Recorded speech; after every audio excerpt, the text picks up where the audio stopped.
नमस्कार. आजच्या या व्हिडिओमध्ये मुलांकडून अभ्यास कसा करून घ्यावा याबद्दल आपण चर्चा करणार आहोत. मित्रांनो, सध्याच्या परिस्थितीमध्ये जर बघितलं तर सर्व पालकांच्या चेहऱ्यावर एकच प्रश्नचिन्ह दिसतं.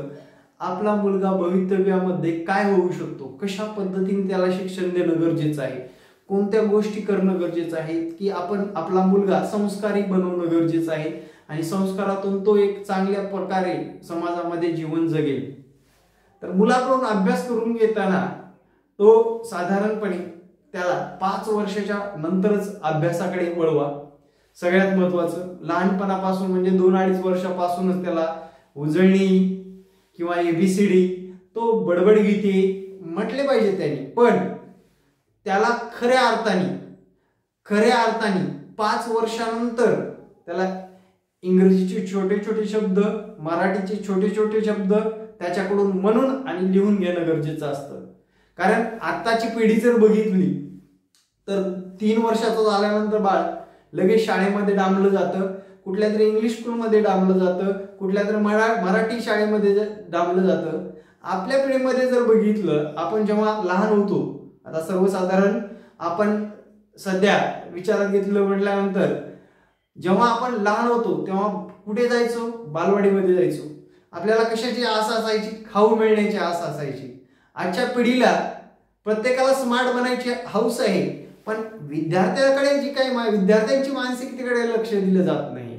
मग घरी आल्यानंतर विद्यार्थी मैदानी खेळ खेळत नाही किंवा आपलं मूल कुठे मोबाईलमध्येच गुंतलेलं असतं, गेमची सवय लागते आणि त्याच्या पुढे आणि त्या पालकाच्या समोर एक प्रश्न उभा टाकतो की यांच्याकडून अभ्यास कसा करून घ्यावा.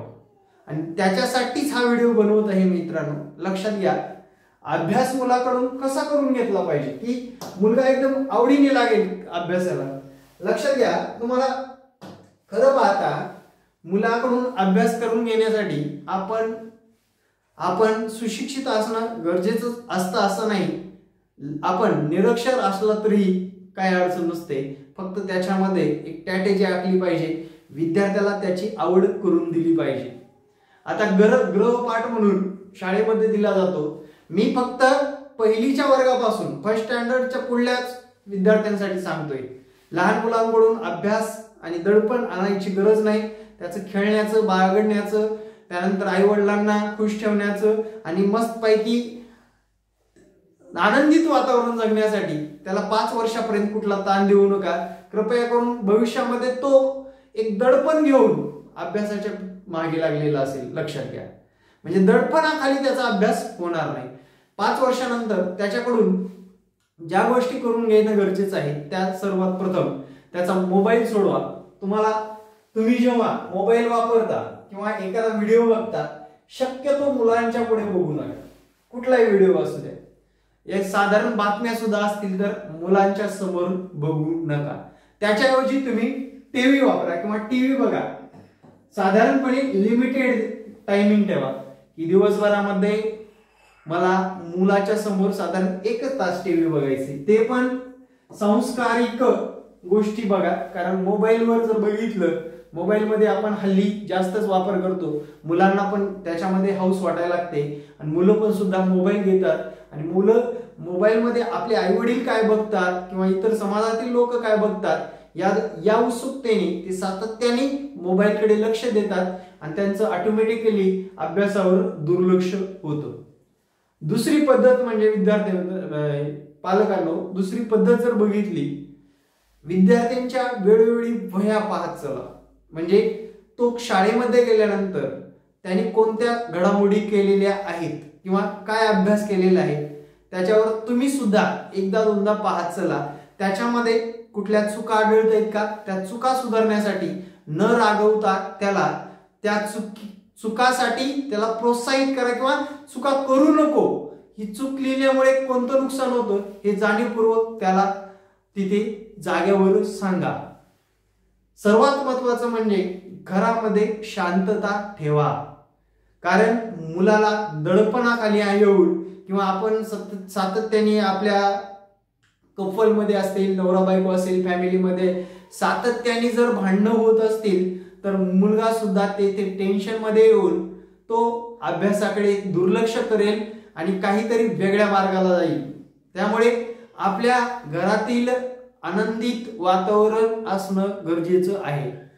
खरं जर बघितलं, मानसिकता जर बघितली, 1 वर्षापासून ते साधारणपणे 14 वर्ष वयापर्यंत, किती 1 वर्षापासून 14 वर्ष वयापर्यंत मुलाला कुठलंही टेन्शन येईल असं तुमच्या फॅमिलीच्या रिलेटेड त्याला कुठल्याही गोष्टी माहीत नसल्या पाहिजे. एक तर खेळणे, दुसरं म्हणजे अभ्यास, या दोनच गोष्टी त्याला तिथे जाणीवपूर्वक दाखवून द्या. आणि त्यानंतर मुलाला सगळ्यात महत्वाचं म्हणजे आता येणाऱ्या पिढीसाठी आपण जे वागतोय किंवा आपल्याला कुठलं व्यसन असेल किंवा कुठलं आपण वाईट वागत असेल ते मुलापर्यंत किमान जाऊ देऊ नका. कारण त्याला पण तसंच वागण्याची इच्छा निर्माण होते 1 ते 14 वर्ष वयोगटापर्यंत. त्यामुळे त्याचा अभ्यासावर खूप मोठा परिणाम होतो. त्यानंतर मुलाच्या वया जर चेक करत राहिलात, मुलाला चुका दुरुस्ती करून द्यायला लागलात, त्यांना अभ्यासामध्ये काय होतं, अभ्यास केल्यामुळे काय त्याचे परिणाम होतात हे सातत्याने हप्त्यामध्ये 1 दिवस तरी नक्की दाखवून द्या. मग ते कसं दाखवायचं, जर तुम्ही खूप श्रीमंत असाल किंवा तुम्ही मीडियम क्लास असाल, खूप श्रीमंत लोकांनी गरिबाची परिस्थिती दाखवून द्यायची की गरीब लोक कसं जगतात, त्यांना किती गरज असताना सुद्धा किती वस्तूची कमतरता असते, ते कसं जगतात ते त्यांना दाखवून द्या. म्हणजे त्यांच्यावर एक संस्कार पण निर्माण होतील आणि वेळोवेळी मित्रांनो त्यांना पण जाणीव होईल आपण सुद्धा आपल्या वडिलांपेक्षा वेगळं किंवा वडिलांसारखं बनायचं आहे आणि येणाऱ्या काळामध्ये आपण तसंच बनलं पाहिजे आणि येणाऱ्या काळामध्ये आपण अभ्यास केल्याशिवाय पर्याय नाही. म्हणजे स्पेसिफिक त्याला थोडी तरी जाणीव करून द्या. त्यानंतरचा मुद्दा असा आहे, श्रीमंत गरीब लोक जेव्हा असतात, श्रीमंत गरीबांना दाखवत चला, झोपडीत राहणाऱ्या लोकांना किंवा जास्त कष्ट करणाऱ्या लोकांना दाखवून द्यायला विसरू नका. त्यानंतर जे की मिडियम क्लास लोक आहेत त्यांचे मुलं जास्त करून अभ्यास करत नाहीत, त्यावेळेस त्यांना वेळोवेळी त्यांच्या आवडीच्या गोष्टीमध्ये, इंटरेस्ट आहे त्या गोष्टीमध्ये इन्व्हॉल्व व्हायला सहकार्य करा. म्हणजे एखाद्या मुलाला समजा क्रिकेट खेळायला आवडतं आणि त्याचे पालक त्याला क्रिकेट खेळण्यासाठी म्हणजे प्रोत्साहित करत नाही, त्यावेळेस मुलाला काय होतं की त्या गोष्टी करण्यासाठी तो जास्तच प्रोत्साहित होतो आणि त्याला ते गोष्टी काय करणं अशक्य असल्यामुळे त्याला काय होतं, कुठेतरी आपला भेद वाटतो, इतरांपेक्षा आपल्याकडे काहीतरी कमतरता आहे असं वाटतं. आणि महत्वाचं म्हणजे मीडियम क्लासच्या लोकांनी आपलं इन्कम त्या विद्यार्थ्याच्या मनावर किंवा मुलाच्या मनावर कुठलाही परिणाम करल असं वागू नका. म्हणजे कमतरता असेल किंवा तुमच्याकडे जास्त पैसा असेल, या दोन्ही गोष्टी त्याला दाखवू नका. त्याला संस्कार असे करा की येणाऱ्या काळामध्ये तो वाटलं नाही पाहिजे की इतरांपेक्षा आपल्याकडे भरपूर कमी आहे किंवा इतरांपेक्षा आपल्याकडे सर्वांपेक्षा जास्त आहे, या दोन्ही गोष्टी वाटल्या नाही पाहिजे, याची तुम्हाला काळजी घेणं गरजेचं आहे. त्यानंतर अभ्यासाच्या बाबतीत जर बघितलं, मुलांकडून वेळोवेळी जे की टीचर सांगतात किंवा शिक्षक सांगतात, त्यांचे गुरु सांगतात, याची विचारपूस करा. त्यातल्या चुका ज्या काही आहेत त्या चुका सुधारण्यास त्यांना मदत करा मित्रांनो. आणि रागावणे किंवा त्याच्याकडून दडपण आणून त्याच्याकडून करून घेणे म्हणजे अभ्यास नाहीये. आणि मित्रांनो, विद्यार्थ्यांना ऐकून घ्यायला शिका. सर्वात महत्वाचं म्हणजे हा जो काही काळ असतो 14 ते 20 वर्षापर्यंतचा काळ असतो, त्यांना ऐकून घ्या. आणि सर्वात जास्त 14 ते 20 वर्षापर्यंत मुलांना प्रेमाची गरज असते. ते प्रेम आपण घरातून द्या. घरातून जास्तीत जास्त मुलांवर प्रेम करा. म्हणजे ते संस्कारिक प्रेम असावं, म्हणजे संस्कार असावे त्या प्रेमामध्ये. त्याच्या सर्व जाणीव ऐकून घ्या, कारण भविष्यामध्ये तो बिघडणार नाही किंवा ती बिघडणार नाही, याकडे जाणीवपूर्वक लक्ष द्या. तरच येणाऱ्या पिढीमध्ये आपलं स्वप्न साकार होणार आहे की आपली मुलं एक चांगल्या स्टेजला जाणार आहेत आणि त्यानुसार आपण त्यांना आतापासून घडवणं गरजेचं आहे. अभ्यासापेक्षा प्रॅक्टिकल नॉलेज, रियालिटी, ज्या काही गोष्टी सांगितल्या रियालिटी दाखवून द्या. म्हणजे मी थोडक्यात सांगितलं की बाबा मिडियम लोकांनी हाय प्रोफाईल लोकांचे घर दाखवणे किंवा त्यांची कशी हाऊस मजा असते ते दाखवा. म्हणजे रियालिटीवर जास्त महत्व द्या आणि घरामध्ये एक पॉझिटिव्ह वातावरण ठेवा. येणाऱ्या काळामध्ये तुमची मुलं नक्कीच तुम्हाला उज्ज्वल भवितव्यासाठी नक्कीच मदत करणार आहेत आणि मदत होणार आहे. यासाठी तुम्हाला वेगळं काही करायचं नाही. तुम्हाला संयुक्त कुटुंब पद्धतीमध्ये असल्यासारखं दाखवायचं.